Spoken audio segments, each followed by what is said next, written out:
This is Stacey Abrams. You know Stacey Abrams, the duly elected governor of Georgia who was cheated out of the election, who never really said she lost, that she actually had it stolen from her. But however, she's not a threat to democracy, even though Joe Biden says if you question the election, you're a threat to democracy. Somehow she escaped that.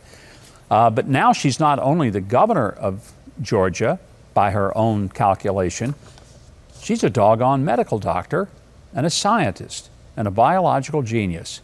Here's Stacey Abrams explaining that when you hear a fetal heartbeat, it is not a baby. It is just the sound of an electronic signal that men create in order to hold women down. I ain't making it up. There is no such thing as a heartbeat at 6 weeks. It is a manufactured sound designed to convince people that men have the right to take control of a woman's body away from her. Once again, I know the audio is a little difficult to discern, but she said on this panel in a public forum, this was not undercover video caught at the table at a Waffle House. She's saying this in a public forum, that when you hear the baby heartbeat on an ultrasound, it's not really a heartbeat. It's electric pulses that the machine is picking up, and the machine was made by men so that they could justify holding women back. It's hard to even respond to something as ridiculous as that. But a lot of scientists and doctors, thank goodness, have, and they've said, basically, as Larry Gatlin would say, she's full of bovine droppings. Oh, that would be his statement for that. I will quote my friend Larry on that. By the way, just as a follow-up to that, Kamala Harris, our extraordinarily bright vice president, is encouraging the Democrat attorneys general around the country to get rid of all these crisis pregnancy centers who are helping women struggle with their pregnancies. You are taking on rightly the crisis pregnancy centers. We got 1,500 people. Yes, we did. So that means we get to play the clip here in just a moment.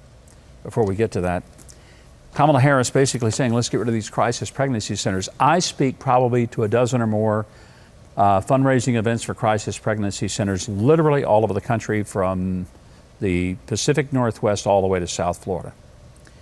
Every one of them I know take no government money.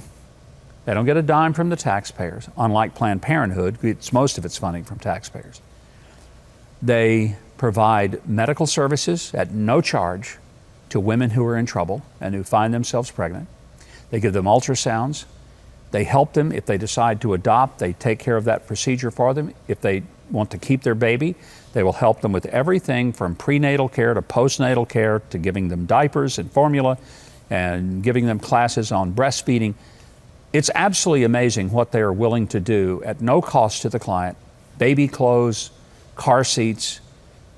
They do a real service, and they do it most always in the name of Jesus, because they truly care about the spiritual lives, not just of the baby, but of the mother. And I would put their compassion and love against anybody's. And this is true across the country. And here's Kamala Harris, just like Elizabeth Warren, saying we need to shut these crisis pregnancy centers down. Why? Do you not want little kids to have car seats? Do you not want their mothers to be able to put clothes on their kids? Do you not want those mothers to have diapers for their babies? What about closing them down makes it sound so good to you? I'd love to know. And the free medical care that they get from licensed physicians and obstetricians, is that a problem? I don't get that.